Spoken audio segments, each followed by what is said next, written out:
Good evening. Medyo special itong araw na to kasi may mga kasama ako dito, mga sikat na sikat to. Ito yung tinatawag na grupo ng TikTokers. Battle of TikTokers. Yes. Yan po, nandito ngayon dito sa aming flying school. At sila ho ang may pa-exam. Medyo kikilalanin natin kung sino yung mga personality na involved dito sa TikTokers. Siguro pakilala isa-isa. Yes. Boss, pakilala ka. Ako nga po pala si Ralph Sarang Maliglit, may-ari ng Zion Sibakan King Game Farm mula Santa Rita, Pampanga po. Anong pangalan ng farm mo, sir? Zion Sibakan King Game Farm. Zion Sibakan. Ito, sikat na sikat.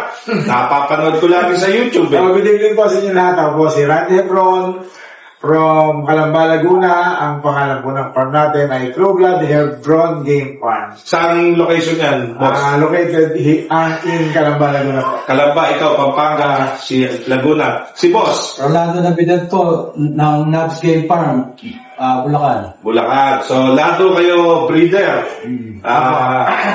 Brief history lang ng TikTokers. Ang nare-recall ko kasi dito, yung unang-unang palaban na ginawa nyo, yung unang pa-exam nyo ay, kung hindi ako nagkakamali, mga siguro 3 years ago. Tama ba? Anong year ba? Parang September mga 2 years ago na lang. So, 2023. Yun yung Battle of TikTokers 2. Dito ginanap. Ayun po. At ngayong gabi to, yung pa-exam nyo rito, pang ilan na po to? Halos pang Anim na po. Pang-anim. Dito lang yun. Dito lang. Bukod po yun sa ibang sa ibang area, sa mga ibang eskwelahan. Pero po ngayon, dito na lang kami. Wala na sa alitan. Yun lang po. At gusto ko lang malaman si Zion Sibakan, di ba? Ikaw ba ay commercial breeder o personal use lang yung ginagawa mo? Actually, sir, kami maliit lang na farming sa amin pang pamilya ko. Actually, magkakasama kami doon. Tito ko, airpot ko, then doon ako nasali. Actually po, nag-start yung Battle of TikTokers sa TikTok lang. Nag-imbita lang ang founder natin na si Romel Bonifacio na magpasabog kaya tayo sa Pampanga. And yun po, kapalit. Nag-start po kami doon, nasa 5 lang po ata kami. Lumaki na lang po kami nung season 2 dito sa ng SMC. And naging blockbuster po yun. Si Boss Randy, ito, I'm sure, commercial ko dahil nakikita ko ang vlog nito. Boss, hanggang ngayon, tuloy-tuloy yung pag-out mong limited lang. Ang talagang purpose ng manok, talagang hindi naman talaga nagmanok ako from the beginning na pambenta talaga yung yung tinutumbok ng pagmamanok ko. Hindi po.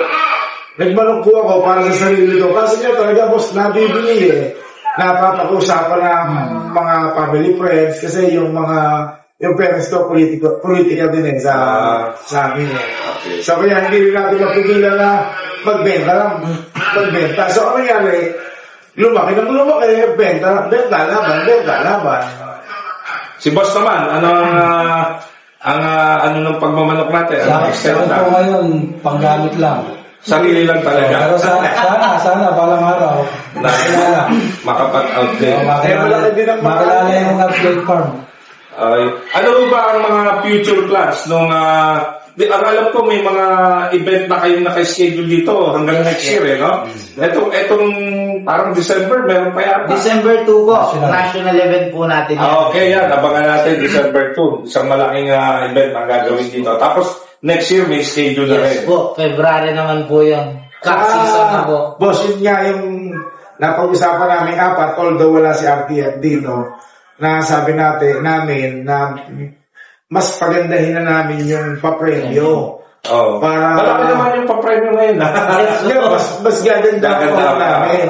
Kasi kung minsan, 4 lang kami, all over dito sa Luzon, sa South, tsaka sa North, nahihirapan kaming gumante. Ang gawin natin, mas palakihin natin yung premyo, hindi na tayo gagante. Pero talagang kakaibang premyo itong pinaplano namin. Para hindi na maobligan gumante. Ibig sabihin, pag sumali ka, ay talagang free will mo na dahil nagaganda ka sa Oo, kwento. yun talaga. Yun, So, sabi ko, yun ang ano ng Hindi. promotion talaga. Eh, ang mahirap talaga sa katulad nating mga nag-aalaga ng mga estudyante, yung pagganti, yung paglaban, mahirap Ayun, talaga. yun. Minsan yung kikitain mo, Igaganti mo lang. mauubos na doon. Kulang pa. Minsan kulang pa. Kasi, minsan, lugon yung manok tulad itong mga early bird, lugon na yung iba. May gagantihan ka, bibili ka pa. Talagang napipilitan kaming bumili. Para lang hindi kami mapahiya doon sa sumali po sa grupo. Okay. Pero ako, ang isang siguro, in the future, baka pwede tayong, kung hindi pa natin maabot yung bakbakan, parang lumaki yung grupo. Oh. Na sana, di ba, katulad ngayon, open na ngayon ng ang mga association na magkaroon ng sariling kasi alam niyo naman, medyo may problema yung isang asosasyon natin na talagang nangunguna, medyo in hot water. So, hintayin natin kung ano yung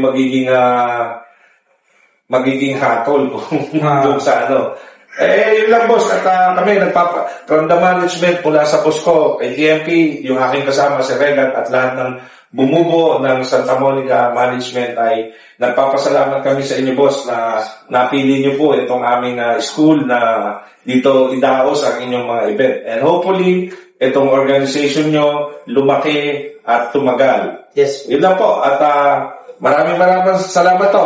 Ayan po. Battle of TikTokers! SMC, number 1.